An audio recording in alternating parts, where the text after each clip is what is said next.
ایک دوسرے کو عزت دو، برداشت کرو۔ میرے نبی نے فرمایا بہترین مسلمان وہ ہے جو بیوی سے اچھا سلوک کرتا ہو، اور بیوی سے فرمایا میری شریعت میں سجدہ ہوتا تو بیوی سے کہتا خامند کو سجدہ کر۔ بہترین صدقہ اولاد کی تربیت ہے۔ پورا گھر میرے نبی نے نقشہ ہر ایک کی قیمت بتائی۔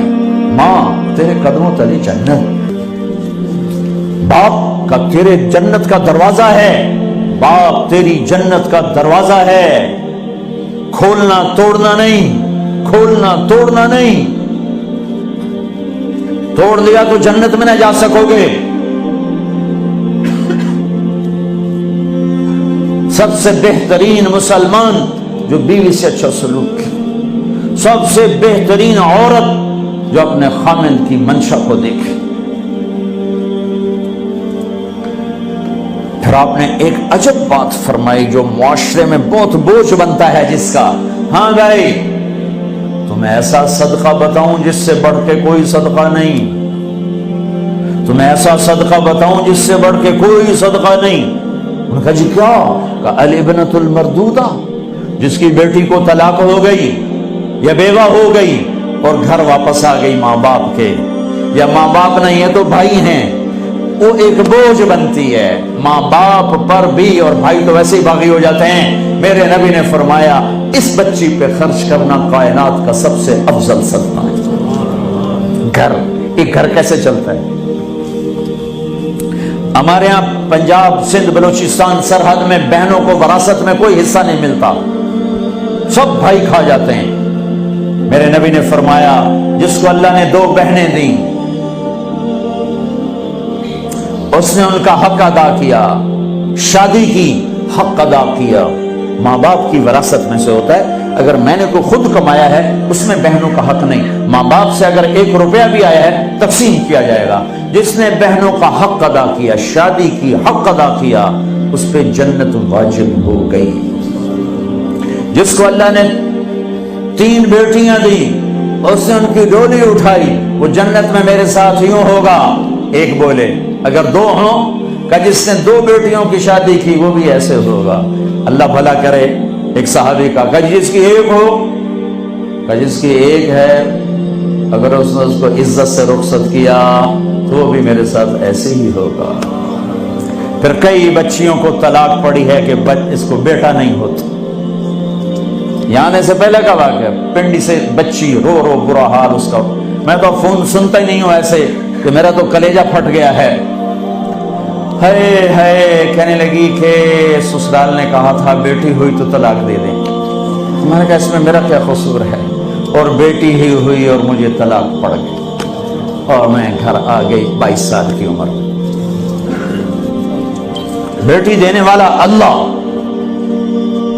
اور ظلم کرنے والا سسرال۔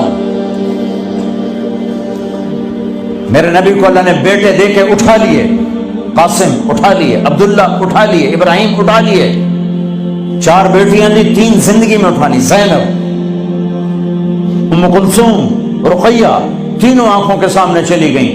فاطمہ سے نسل چلی۔ عورت کا کیا قصور ہے اگر اس بیچاری کو بچیاں ہو رہی؟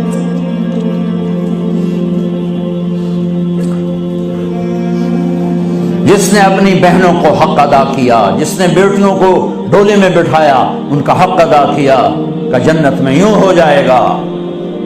بہنوں کو دینا اتنا ضروری ہے، حرام ہو جاتی ہے روٹی۔ میں نے مولانا جمشید صاحب میرے استاد ہیں، میں نے ان سے تفسیر پڑھی۔ میں ایک دن شہد کی بوتل لے کر گیا، پرانی بات ہے 76-77۔ میں نے کہا حضرت یہ ہدیہ ہے۔ فرمایا کہاں سے لائے ہو؟ میں نے کہا میرے اپنے باپ کا ہے۔ فرمایا تیرے باپ نے اپنی بہنوں کو، تیرے باپ نے اپنی بہن یعنی میری پھوپھیوں کو، تیرے باپ نے اپنی بہنوں کو زمین میں سے حصہ دیا تھا؟ یہ سوال کیوں کیا؟ 10 روپے کی شہد کی بوتل تھی اس وقت، کہ اگر دیا تھا تو یہ میں لے لوں گا، اگر نہیں دیا تو پھر یہ حرام ہے، میں نہیں لوں گا۔ یہ مطلب میں تیری ماں سے 70 گنا کا مطلب سدہ 70 نہیں ہوتا، لا محدود درجے میرا پیار ہے۔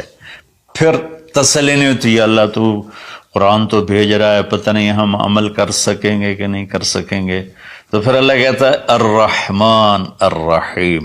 کیوں ڈر گئے ہو؟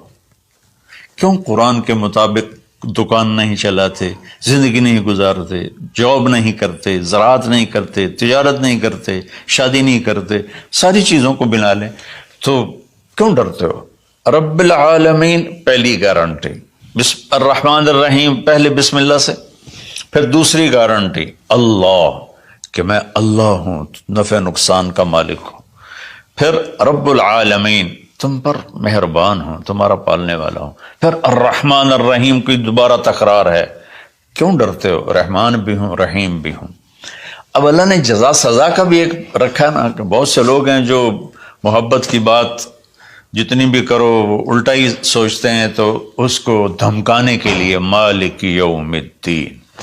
پھر یہ بھی یاد رکھنا کہ میرے پاس جزا سزا کا بھی نظام ہے.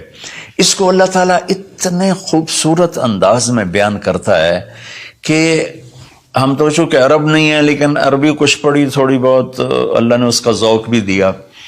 تو ابھی ساری بات ہو رہی کہ وہ ایسا ہے، وہ ایسا ہے، وہ ایسا ہے، لیکن آگے ہے ایاک نعبد و ایاک نستعین. یا اللہ تیری ہی بندگی کرتے ہیں، تجھی سے مدد مانگتے ہیں. تو ایک دم جیسے اللہ سامنے آ گیا ہو، الحمدللہ رب العالمین الرحمن الرحیم. ان الفاظ نے اس طرح کر دیا جیسے اللہ میرے سامنے آ گیا ہے، جیسے کأنک تراہ، جیسے اللہ میرے سامنے آ گیا تو میں کہتا ہوں ایاک نعبد، یا اللہ میں تو تیری ہی بندگی کرتا ہوں، و ایاک نستعین، یا اللہ میں صرف تجھے پکارتا ہوں مدد کے لیے، میں کسی اور کو نہیں پکارتا. میرے نبی نے حضرت عبداللہ بن عباس سے فرمایا وَإِذَا سَأَلْتَ فَاسْأَلِ اللَّهِ وَإِذَا اسْتَعَنْتَ فَاسْتَعِنْ بِاللَّهِ، کہ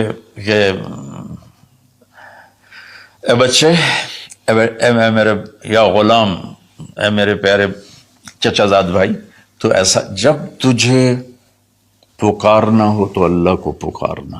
مدد کے لیے صرف اللہ ہے جو آتا ہے، اللہ کے سوا کوئی مدد نہیں کر سکتا.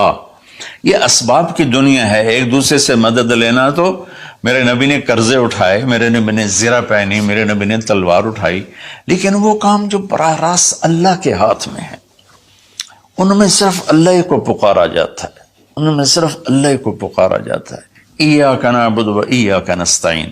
علماء فرماتے ہیں ساری آسمانی کتابوں کا خلاصہ قرآن ہے، اور قرآن کا خلاصہ سورۃ فاتحہ ہے، اور سورۃ فاتحہ کا خلاصہ ایاک نعبد و ایاک نستعین ہے. اے میرے اللہ، یا اللہ، یہ صرف اللہ کے ساتھ ہے اور کسی کے ساتھ نہیں ہے. تو پھر اللہ تبارک و تعالیٰ، چونکہ میں نے پہلے شروع میں کہا تھا کہ ہم زندگی گزارنے کا طریقہ نہیں جانتے، تو اللہ نے ہم سے یہ دعا ہم پہ فرض کر دی کہ تم نے یہ مانگنا ہے، جو کہ تم اندھے ہو، جاہل ہو. کہو اہدنا. کتنی ضروری ہے. اللہ کہتا ہے روٹی مانگو، پانی مانگو، بیوی مانگو، بچے مانگو، جی کپڑے مانگو، زمین مانگو، جائیداد مانگو، صحت مانگو، عزت مانگو، سب کچھ مانگو. لیکن ایک چیز اللہ نے فرض کر دی کہ میرے بندے، اگر تو ہدایت کے بغیر مر گیا تو برباد ہو جائے گا، لہذا تم پہ واجب کرتا ہوں، فرض کرتا ہوں کہ اہدنا الصراط المستقیم.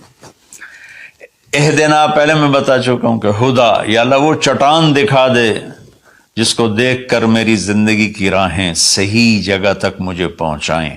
ہدا. عرب اس کو سن کے ہل گئے تھے کہ وہ محاورہ سمجھتے تھے، ہم محاورہ نہیں سمجھتے، لیکن عرب کیوں ہل گئے تھے؟ کہتے کیا کمال ہے یار، یہ کیا آدمی کہاں سے بولتا ہے، کیا بولتا ہے. وہ تو ابو جہل سے پوچھا اخنس ابن شریک نے، سچ سچ بتا محمد جھوٹے ہیں کہ سچے ہیں؟ کہنے لگا اللہ کی قسم سچے ہیں، پر نہیں مانوں گا، میں بنو ہاشم سے مقابلہ کروں گا، نہیں مانوں گا، سچے ہیں. تو اہدنا، یا اللہ وہ چٹان دکھا، وہ کیا، وہ قرآن ہے جس کو دیکھ کر میں تجھ تک پہنچ جاؤں. صراط، سیدھے راستے کو کہتے ہیں. صراط جس پر کسی قسم کا کوئی کھڈا نہ ہو، جیسے موٹر وے. اب موٹر وے بنائے تو ہم لوگ اپنے گاؤں سے، ابھی میں گاؤں سے ہی بات کر رہا ہوں، ملتان کے لیے جانا ہو، لاہور، اسلام آباد، فیصل آباد، موٹر وے سے جاتے ہیں. صراط موٹر وے کو کہتے ہیں. المستقیم جس میں وہ نہ ہو، زیادہ موڑ نہ ہو بلکہ سیدھا ہو. الذین انعمت علیہم، نعم اس بوٹی کو کہتے ہیں جو سردی گرمی میں خشک نہیں ہوتی، سدا بہار سرسبز ہوتی ہے. تو نعمتاً یا اللہ وہ راستہ دے جس میں ہر چیز ملتی ہو، سبزہ بھی ہو، خوشیاں بھی ہوں، اور اس کے راستے میں کوئی سروس اسٹیشن بھی ہو، اور کھانے پینے کا سامان بھی ہو، کوئی بوفے بھی ہو، اور کوئی جو پیٹرول اسٹیشن بھی ہو. آج کی زبان میں کہہ رہا ہوں، یا اللہ وہ راستہ دے جو آباد ہو، جو سرسبز ہو. نعم کے اندر یہ معنی موجود ہے. غیر المغضوب علیہم ولا الضالین. پھر کہا آمین، زور سے کہو آمین. تو میرے رب نے فرمایا کہ یہ مانگو کہ مجھے سیدھی راہ دکھا.